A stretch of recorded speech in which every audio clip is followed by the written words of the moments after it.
जय माता दी। आप सभी भक्तों पर माता रानी की कृपा सदा सर्वदा बनी रहे। भक्तों, आज आप सुनेंगे श्री दुर्गा सप्तशती के अध्याय 5, 6, 7 और 8।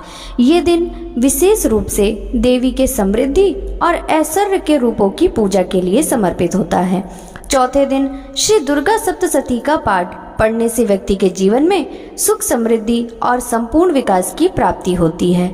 इस दिन दुर्गा सप्तशती के पाठ और माता भगवती की पूजा करने से न केवल आत्मिक उन्नति होती है बल्कि सभी प्रकार के भौतिक सुख भी प्राप्त होते हैं। प्रिय भक्तजनों, इसी कामना के साथ अब हम सब मिलकर रसपान करते हैं आज के अध्यायों का। श्री दुर्गा सप्तशती 5वां अध्याय। देवताओं द्वारा देवी की स्तुति तथा शुंभ निशुंभ का दूत भेजना। महर्षि मेधा ने कहा, पूर्व काल में शुंभ और निशुंभ नामक असुरों ने अपने बल के घमंड में आकर इंद्र का तीनों लोकों का राज्य और यज्ञों के भाग छीन लिए और वे दोनों इसी प्रकार सूर्य, चंद्रमा, कुबेर, धर्मराज और वरुण के अधिकार भी छीनकर स्वयं ही उनका उपयोग करने लगे। वायु और अग्नि का कार्य भी वे करने लगे और इसके पश्चात उन्होंने सभी देवताओं को उनके स्थानों से निकाल दिया। इस तरह से अधिकार छीने हुए तथा दैत्यों द्वारा निकाले हुए देवता अपराजिता देवी का स्मरण करने लगे कि देवी ने हमको वर दिया था कि मैं तुम्हारी संपूर्ण विपत्तियों को नष्ट करके रक्षा करूंगी। ऐसा विचार कर सब देवता हिमालय पर गए और भगवती विष्णु माया की स्तुति करने लगे। तब देवताओं ने कहा, देवी को नमस्कार है, शिवा को नमस्कार है, प्रकृति और भद्रा को नमस्कार है। हम रौद्रा, नित्या और गौरी को नमस्कार करते हैं। ज्योत्सनामयी, चंद्र रूपणी और सुख रूपा देवी को सतत प्रणाम है। शरणागतों का कल्याण करने वाली वृद्धि और सिद्ध रूपा देवी को हम बार बार नमस्कार करते हैं और नैऋत्य रजाओं की लक्ष्मी और सवारणी को नमस्कार है। दुर्गा दुर्गम स्थलों को पार करने वाली दुर्गपारा, सारा सर्वकारिणी ख्याति कृष्ण और धूम्रा देवी को सदैव नमस्कार है। अत्यंत शौत तथा अत्यंत रौद्र रूपा देवी को हम नमस्कार करते हैं।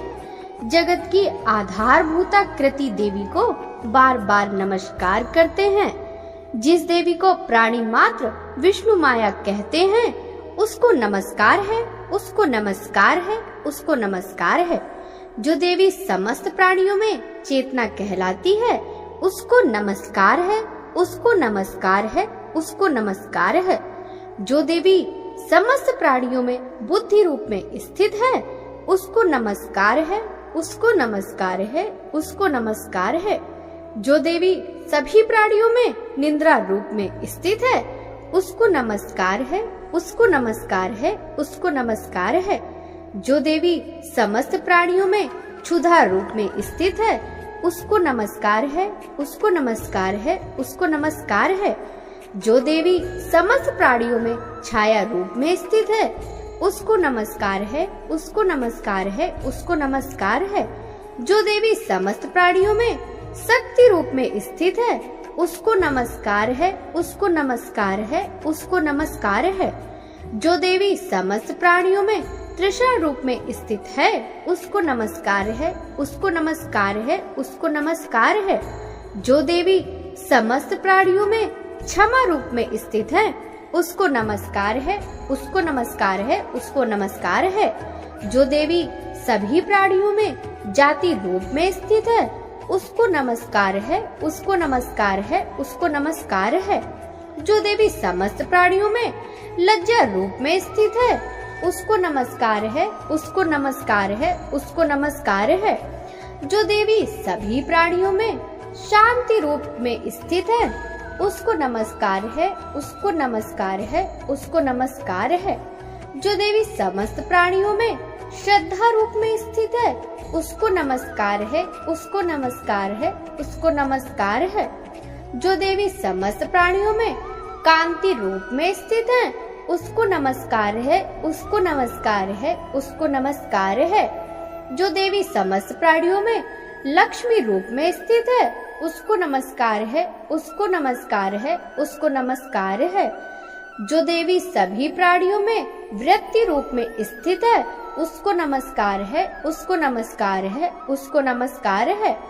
जो देवी सभी प्राणियों में स्मृति रूप में स्थित है, उसको नमस्कार है, उसको नमस्कार है, उसको नमस्कार है। जो देवी समस्त प्राणियों में दया रूप में स्थित है, उसको नमस्कार है, उसको नमस्कार है, उसको नमस्कार है।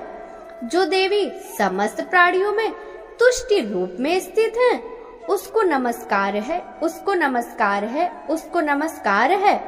जो देवी समस्त प्राणियों में मात्र रूप में स्थित है, उसको नमस्कार है, उसको नमस्कार है, उसको नमस्कार है। जो देवी सभी प्राणियों में भ्रांति रूप में स्थित है, उसको नमस्कार है, उसको नमस्कार है, उसको नमस्कार है। जो देवी समस्त प्राणियों में नित्य व्याप्त रहती हैं, उसको नमस्कार है, उसको बारंबार नमस्कार है। जो देवी चैतन्य रूप से इस संपूर्ण संसार को व्याप्त करके स्थित है, उसको नमस्कार है, उसको नमस्कार है, उसको नमस्कार है। पूर्व काल में देवताओं ने अपने अभीष्ट फल पाने के लिए जिसकी स्तुति की और देवराज इंद्र ने बहुत दिनों तक जिनकी सेवा की, वह कल्याण की साधन भूता ईश्वरी हमारा कल्याण और मंगल करे, सारी विपत्तियों का नाश कर डाले। दैत्यों के सताए हुए हम समस्त देवता उस परमेश्वरी को इस समय नमस्कार करते हैं तथा जो भक्ति पूर्वक स्मरण किए जाने पर तुरंत ही सारी विपत्तियों का नाश कर देती है, वह जगदम्बा इस समय भी हमारे संकटों को दूर करे।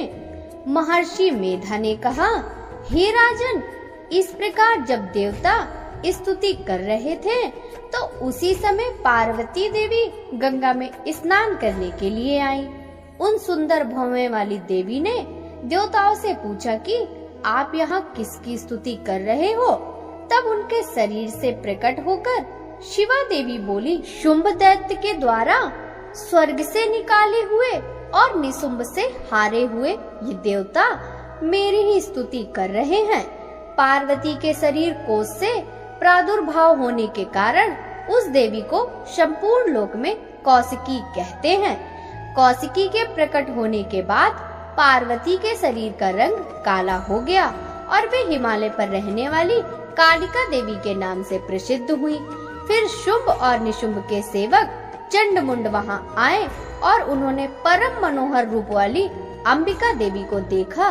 फिर वे शुंभ के पास जाकर बोले, महाराज, एक अत्यंत मनोहर स्त्री जो अपनी दिव्य कांति से हिमालय को प्रकाशित कर रही है, वैसा रंग रूप आज तक हमने किसी स्त्री में नहीं देखा।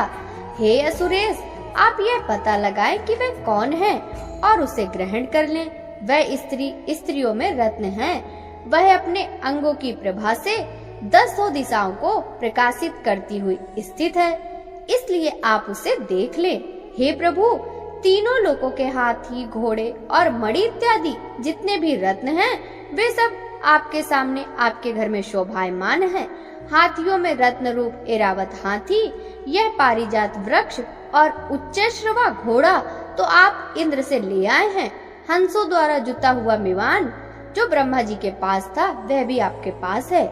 और यह महापद्म नामक खजाना आपने कुबेर से छीना है। समुद्र ने आपको सदा खिले रहने वाले फूलों की किंजकिल्नी नामक माला दी है। वरुण का स्वर्ण की वर्षा करने वाला छत्र आपके पास है। रथों में श्रेष्ठ प्रजापति का रथ भी आपके पास है। हे दैत्येश्वर, मृत्यु से उत्क्रांतिता नामक शक्ति भी आपने छीन ली और वरुण का पास तथा समुद्र में पाए जाने वाली सभी प्रकार के रत्न भी आपके भ्राता निशुंभ के अधिकार में हैं। जो अग्नि में न जल सके, ऐसे 2 वस्त्र भी अग्निदेव ने आपको दिए हैं।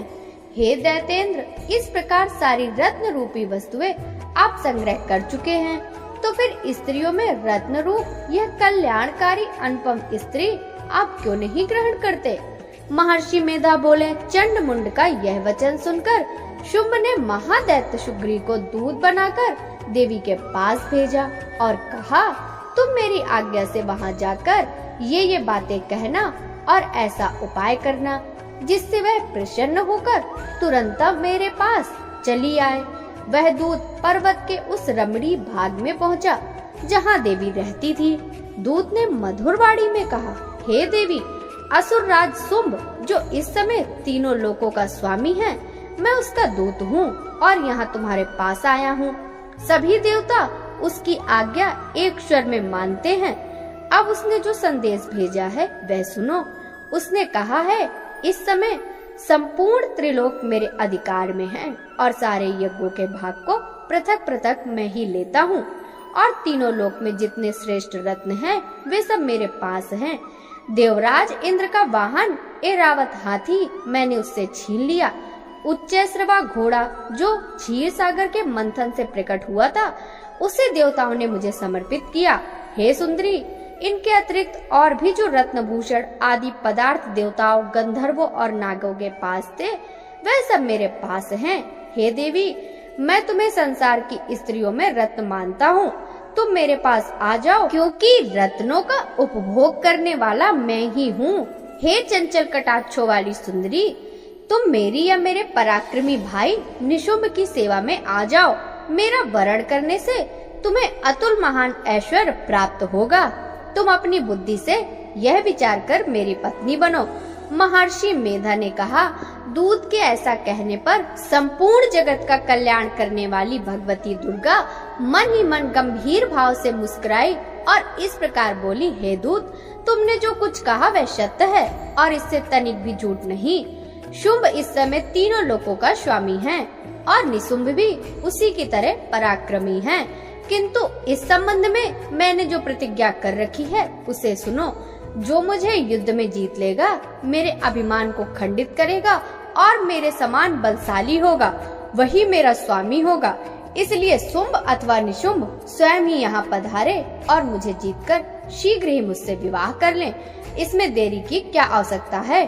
दूत ने कहा, हे देवी, तुम अभिमान से भरी हो, जो मेरे सामने तुम ऐसी बात न करो। इस लोक त्रिलोक में ऐसा कौन है जो शुंभ और निशुंभ के सामने ठहर सके? हे देवी, जब अन्य दैत्यों के सामने भी सारे देवता युद्ध में ठहर नहीं सकते, तो फिर तुम जैसी स्त्री उनके सामने रणभूमि में कैसे ठहर सकेगी? जिन शुंभ आदि असुरों के सामने इंद्र आदि देवता खड़े नहीं हो सके, तुम अकेली स्त्री उनके सामने कैसे जाओगी? अतः तुम मेरा कहना मानकर उनके पास चली जाओ, नहीं तो जब वे तुम्हें केस पकड़कर घसीटते हुए ले जाएंगे तो तुम्हारा गौरव नष्ट हो जाएगा। देवी ने कहा, जो कुछ तुमने कहा सो ठीक है। शुंभ और निशुंभ बड़े बलवान हैं, इसलिए तुम जाओ और फिर मैंने जो कुछ कहा वह सब आदर पूर्वक दैत्यराज से कह दो। फिर जो वह उचित समझे वह करें। श्री दुर्गा सप्तशती छठा अध्याय। धूम्रलोचन वध। महर्षि मेधा ने कहा, देवी की यह बात सुनकर दूत क्रोध में भरा हुआ दैत्यराज के पास पहुंचा और सारा वृतांत कह सुनाया। दूत की बात सुनकर दैत्यराज क्रोधित हो गया और उसने अपने सेनापति धूम्रलोचन से कहा, धूम्रलोचन, तुम अपनी सेना सहित शीघ्र वहां जाओ और उस दुष्टा के केशों को पकड़कर घसीटते हुए उसे बलपूर्वक यहाँ ले आओ। यदि उसकी रक्षा के लिए कोई दूसरा खड़ा हो, चाहे वह देवता, यक्ष या गंधर्व ही क्यों न हो, उसे तुम अवश्य मार डालना। महर्षि मेधा ने कहा, शुंभ के इस प्रकार आज्ञा देने पर धूम्रलोचन 60,000 राक्षसों की सेना लेकर वहां पहुंचा और देवी को देख ललकार कहने लगा, अरे तू अभी शुंभ निशुंभ के पास चल। यदि तू प्रसन्नता पूर्वक मेरे साथ नहीं चलेगी तो मैं तेरे केसों को पकड़कर तुझे घसीटता हुआ ले चलूंगा। देवी बोली, दैत्यराज का भेजा हुआ तेरे जैसा बलवान यदि मुझे बलपूर्वक ले जाएगा तो मैं तेरा कर ही क्या सकती हूँ। महर्षि मेधा ने कहा, देवी के ऐसा कहने पर धूम्रलोचन उनकी ओर लपका, किंतु देवी ने उसे अपनी हुंकार से ही भस्म कर डाला। यह देख असुर सेना क्रुद्ध होकर देवी की ओर बढ़ी, परंतु अंबिका ने उन पर तीखे बाण, शक्तियां तथा फरसे बरसाने आरंभ कर दिए। इतने में देवी का वाहन सिंह भी अपनी गर्दन के बालों को हिलाता हुआ और बड़ी भारी गर्जना करता हुआ असुर सेना में कूद पड़ा। उसने कुछ असुरों को अपने पंजे से, कुछ अन्यों को अपने जबड़े और कितनों को ही दाढ़ों से घायल कर दिया और मार दिया। कई असुरों के पेट अपने नाखूनों से फाड़ डाले और कुछ का तो केवल थप्पड़ मारकर सिर धड़ से अलग कर दिया। कितने ही असुरों की भुजाएं और सिर तोड़ डाले और गर्दन के बाल हिलाते हुए उसने कई असुरों के पेट फाड़कर उनका रक्त पी डाला। इस प्रकार देवी के महाबली सिंह ने क्षण भर में असुर सेना को समाप्त कर दिया। शुंभ ने जब यह सुना कि देवी ने धूम्रलोचन को मार दिया और उसके सिंह ने सारी सेना का संहार कर दिया, तब उसे बड़ा क्रोध आया। मारे क्रोध के उसके होंठ फड़कने लगे और उसने चंड तथा मुंड नामक असुरों को आज्ञा दी, हे चंड, हे मुंड, तुम एक बड़ी सेना के साथ लेकर वहां जाओ और उस देवी के बाल पकड़कर या उसे बांधकर शीघ्र यहाँ ले आओ। यदि उसे यहाँ लाने में किसी प्रकार का संदेह हो तो सेना सहित लड़ते हुए उसे मार डालना, और जब वह दुष्टा और उसका सिंह दोनों मारे जाएं, तब भी उसको बांधकर यहाँ ले आना। श्री दुर्गा सप्तशती 7वां अध्याय। चंड और मुंड का वध। महर्षि मेधा ने कहा, दैत्यराज शुंभ की आज्ञा पाकर चंड और मुंड चतुरंगड़ी सेना को साथ लेकर हथियारों से सजकर देवी से लड़ने के लिए चल दिए। हिमालय पर्वत पर पहुंचकर उन्होंने सिंह पर बैठी मुस्कुराती हुई देवी को देखा। जब असुर उनको पकड़ने के लिए तलवारें लेकर उनकी ओर बढ़े, तब अंबिका को उन पर बड़ा क्रोध आया और क्रोध के कारण उनका मुख काला पड़ गया, उनकी भ्रुकुटियां चढ़ गईं और उनके ललाट में से अत्यंत भयंकर तथा विकराल मुख वाली लाल आंखें वाली काली प्रकट हुई, जो अपने हाथों में तलवार और पास लिए हुई थी। वे विचित्र खंडवांग धारण किए हुए थी तथा उन्होंने चीते के चर्म की साड़ी और नरमुंडों की माला पहन रखी थी। उनका मांस सूखा हुआ था और शरीर केवल हड्डियों का ढांचा था, और वे भयंकर शब्द से सारी दिशाओं को गुंजा रही थी। वे असुर सेना पर टूट पड़े और दैत्यों का भक्षण करने लगी। वे पार्श्व रक्षक, अंकुशधारी महावतों, योद्धाओं और घंटा सहित हाथियों को एक ही हाथ से पकड़कर अपने मुख में डाल रही थी, और इसी प्रकार वे घोड़ों, रथों, सारथियों व रथों में बैठे हुए सैनिकों को मुंह में डालकर भयानक रूप से चबा रही थी। किसी के केस पकड़कर, किसी का गला दबाकर, किसी को पैरों से कुचलकर और किसी असुर को छाती से मसलकर मार रही थी। वे दैत्यों के छोड़े हुए बड़े बड़े अस्त्र शस्त्रों को मुंह में पकड़ लेती और क्रोध में भरकर उनको दांतों से पीस देती थी। उन्होंने कई बड़े बड़े असुर भक्षण कर डाले, कितनों को ही रौंद डाला, कितनों को मार भगाया, कितनों को उसने तलवार से काट डाला, कितनों को ही अपने दांतों से कुचल दिया, और इस प्रकार से देवी ने क्षण भर में संपूर्ण दैत्य सेना को नष्ट कर दिया। यह देखकर महापराक्रमी चंड काली देवी की ओर दौड़ा और महादैत्य मुंड ने भी देवी पर अपने भयानक बाणों की वर्षा आरंभ कर दी और हजारों चक्र उस पर छोड़े। उस समय वे चमकते हुए बाण व चक्र देवी के मुख में प्रविष्ट होते हुए इस प्रकार दिखाई दे रहे थे, जैसे मानो बहुत से शूर मेघों की घटा में प्रविष्ट हो रहे हों। इसके पश्चात भयंकर गर्जन के साथ काली ने अत्यंत क्रोध में भरकर विकट अट्टहास किया। उसका भयंकर मुख देखा नहीं जाता था। उसके मुख में श्वेत दांतों की पंक्ति सी चमक रही थी। फिर उसने तलवार हाथ में लेकर हम शब्द का उच्चारण करते हुए चंड के ऊपर आक्रमण किया और उसके केस पकड़कर तलवार से उसका सिर काटकर अलग कर दिया। चंड को मरा हुआ देखकर मुंड देवी की ओर लपका, परंतु देवी ने क्रोध में भरकर उसे भी अपनी तलवार से यमलोक पहुंचा दिया। चंड और मुंड को मरा हुआ देखकर बाकी बची हुई सेना वहां से भाग गई। इसके पश्चात काली ने चंड और मुंड के कटे हुए सिरों को हाथ में लिया और चंडिका के पास जाकर प्रचंड अट्टहास करते हुए कहने लगी, हे देवी, चंडमुंड नामक 2 महादैत्यों को मारकर मैंने तुम्हारी भेंट कर दिया। अब शुंभ निशुंभ का वध तुम्हें स्वयं ही करना है। महर्षि मेधा ने कहा, वहां लाए हुए चंड और मुंड के शिरों को देखकर कल्याणमयी देवी चंडी ने काली से 44 मधुर बाड़ी में कहा, हे देवी, तुम चंड और मुंड को मेरे पास लेकर आई हो, अतः संसार में चामुंडा के नाम से तुम्हारी ख्याति होगी। श्री दुर्गा सप्तशती 8वां अध्याय, रक्त बीज वध।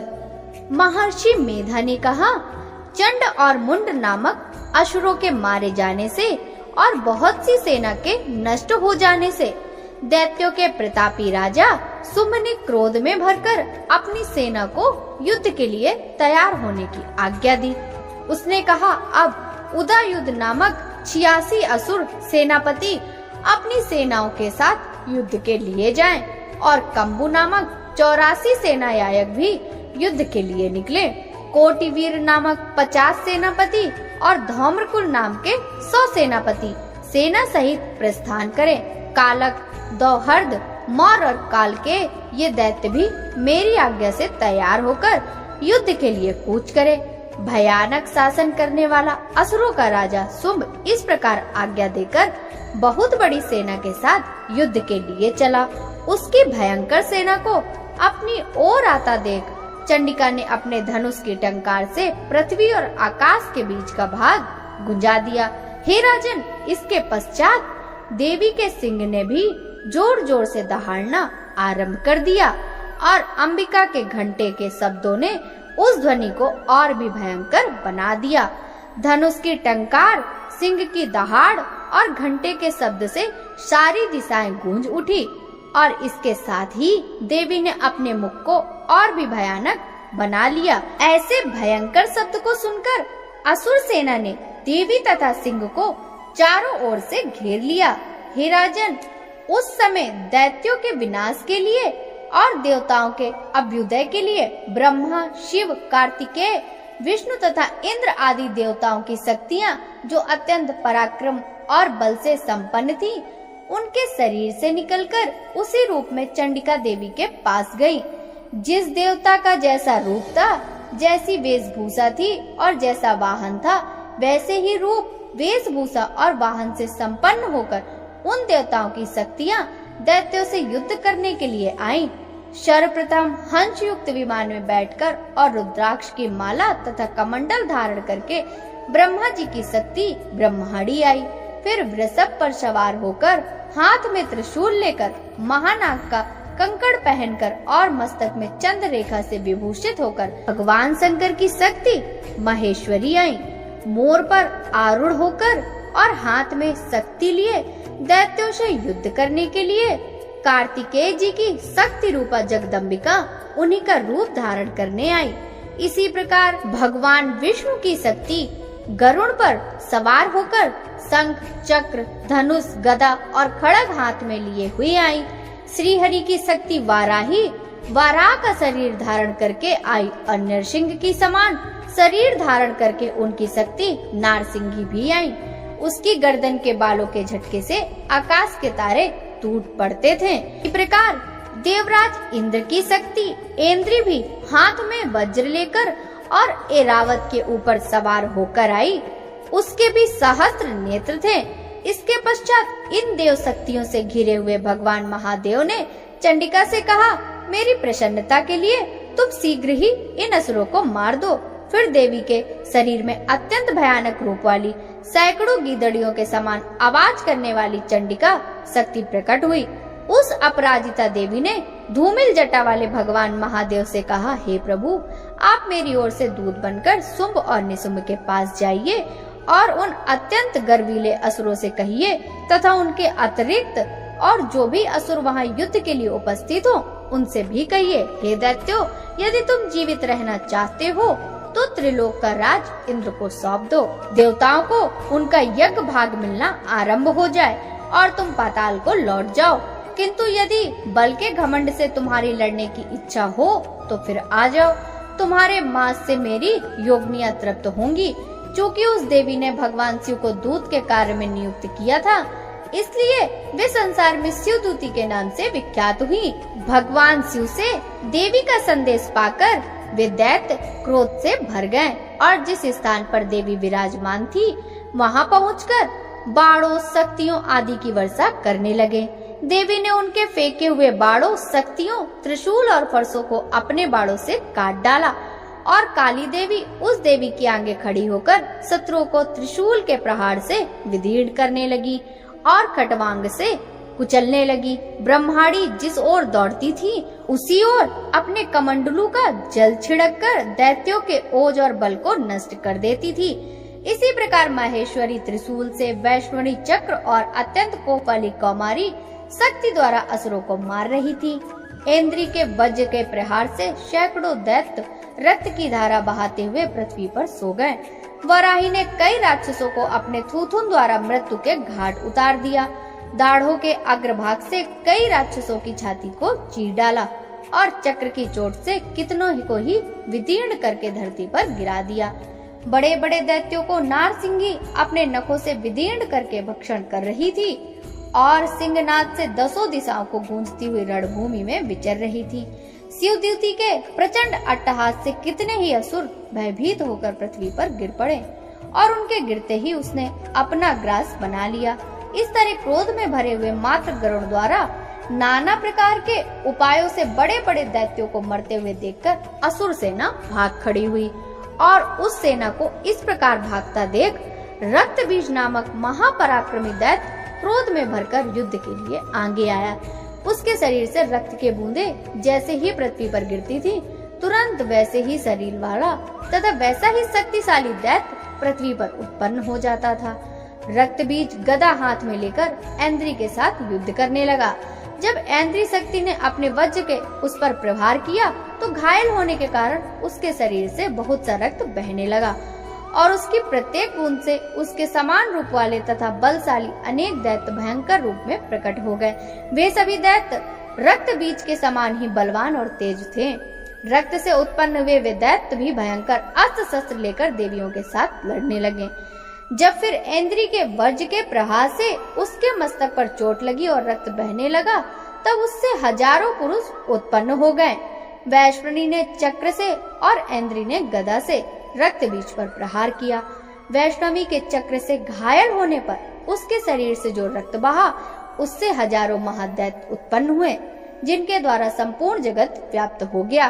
कौमारी ने शक्ति से, वाराही ने खड़ग से और माहेश्वरी ने त्रिशूल से उसे घायल कर दिया। इस प्रकार क्रोध में भरकर उस महादैत्य ने सभी मात्र शक्तियों पर पृथक पृथक गदा से प्रहार किया और माताओं ने शक्ति तथा शूल इत्यादि से उसको बार बार घायल किया। उससे रक्त की धारा पृथ्वी पर गिरने से सैकड़ों असुर उत्पन्न हुए। इस प्रकार उस रक्त बीज के रक्त से उत्पन्न हुए दैत्यों से संपूर्ण जगत व्याप्त हो गया, जिससे देवता भयभीत हो गए। देवताओं को भयभीत देकर चंडिका ने काली से कहा, हे चामुंडे, तुम अपने मुख को फैलाओ और मेरे शस्त्र घात से उत्पन्न हुए रक्त बिंदुओं और रक्त बिंदुओं से उत्पन्न हुए महादैत्य को तुम अपने इस मुख से भक्षण करती जाओ। इस प्रकार रक्त बिंदुओं से उत्पन्न हुए और महादैत्यों का भक्षण करती हुई तुम रणभूमि में विचरो। इस प्रकार रक्त क्षीण होने के कारण वह दैत्य स्वयं ही नष्ट हो जाएगा और तुम्हारे भक्षण करने के कारण अन्य दैत्य उत्पन्न नहीं हो सकेंगे। काली से इस प्रकार कहकर चंडिका देवी ने रक्त बीज पर अपने त्रिशूल से प्रहार किया और काली ने अपने मुख पे उसका रक्त ले लिया। तब उसने गदा से चंडिका पर आघात किया। आघात से चंडिका को तनिक भी कष्ट नहीं हुआ। रक्त बीज के घायल शरीर से बहुत सा रक्त बहने लगा। उस रक्त के गिरने के साथ ही काली ने उसको अपने मुख में ले लिया। काली के मुख में उस रक्त से जो महादैत्य उत्पन्न हुए, उन्हें भी वह चट कर गई और रक्त को पीती गई। तदंतर देवी चंडिका ने रक्त बीज को, जिसका कि रक्त काली ने पी लिया था, वज्र, बार, खड़ग तथा रिष्टि इत्यादि से मार डाला। हे राजन, अनेक प्रकार के शस्त्रों से मारा हुआ और रक्त से वंचित वह महादैत्य रक्त बीज पृथ्वी पर गिर पड़ा। हे नरेश्वर, उसके गिरने पर देवता अत्यंत प्रसन्न हुए और माताएं उन असुरों का रक्त पान करके उद्धृत होकर नृत्य करने लगी। भक्तों, अब हम सब मिलकर माता रानी से क्षमा याचना करेंगे। हे परमेश्वरी, मुझसे रात दिन सहस्त्रों अपराध होते रहते हैं, अतः आप मुझे अपना दास समझकर कृपा पूर्वक मेरे उन अपराधों को क्षमा करो। हे परमेश्वरी, ना तो मैं आवाहन करना जानता हूँ, ना विसर्जन करना जानता हूँ, और न पूजा करने का विधान ही जानता हूँ। हे परमेश्वरी, मुझे क्षमा करो। हे सुरेश्वरी, मैंने जो मंत्रहीन, क्रियाहीन और भक्तिहीन पूजन किया है वह सब आपकी कृपा से पूर्ण हो। सैकड़ों अपराध करके भी जो भक्त आपकी शरण में आकर केवल जगदम्ब कहकर पुकारता है वह उस दुर्लभ गति मोक्ष को प्राप्त करता है जिसे ब्रह्मादि देवगण भी पाने में असमर्थ होते हैं। हे जगदम्बिके, मैं अपराधी हूँ, किंतु आपकी शरण में आया हूँ। इस समय मैं दया का पात्र हूँ, तुम जो चाहो करो। हे देवी, हे परमेश्वरी, अज्ञानवश यह बुद्धि भ्रम होने के कारण भूल से जो कुछ भी मैंने कम या अधिक कर दिया हो वह सब क्षमा कर प्रसन्न हो जाओ। हे जगन माता कामेश्वरी, हे सच्चिदानंद स्वरूपणी परमेश्वरी, आप प्रेम पूर्वक मेरी यह पूजा स्वीकार करो और मुझ पर प्रसन्न हो। हे सुरेश्वरी, आप गोपनीय से भी गोपनीय वस्तु की रक्षा करने वाली हो।